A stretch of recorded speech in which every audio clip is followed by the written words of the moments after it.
Belt షాపులు ఇసుక అక్రమ రవాణాపై ఉక్కుపాదం మోపాలని ఏపీ కేబినెట్ నిర్ణయించింది. రేపటి నుంచి రాష్ట్ర వ్యాప్తంగా అన్ని బెల్ట్ షాపుల మూసివేతకు సీఎం చంద్రబాబు ఆదేశించారు.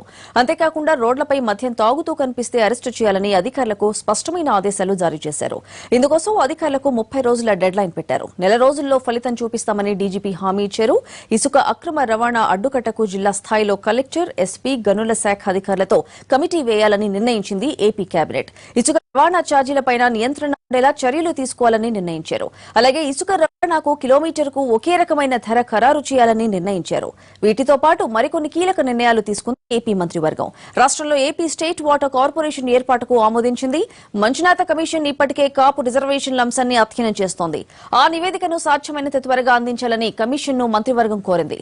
ఏపీలో కిడ్నీ వ్యాధులతో బాధపడుతూ పేదరికంతో ఇబ్బందులు పడుతున్న వారి నెలకు 2,500 చొప్పున పింఛను ఇవ్వాలని నిర్ణయించారు. ఉద్దానం ప్రాంతంలో 7 ఆర్ఓ ప్లాంట్లను సెప్టెంబర్ నెలాఖరుకు పూర్తి చేయాలని అధికారులను ఆదేశించారు. ఈ నెలలోనే 3 ప్లాంట్లను పూర్తి చేయాలని సంబంధిత శాఖకు ఆదేశాలు జారీ చేసినట్టు మంత్రి తెలిపారు.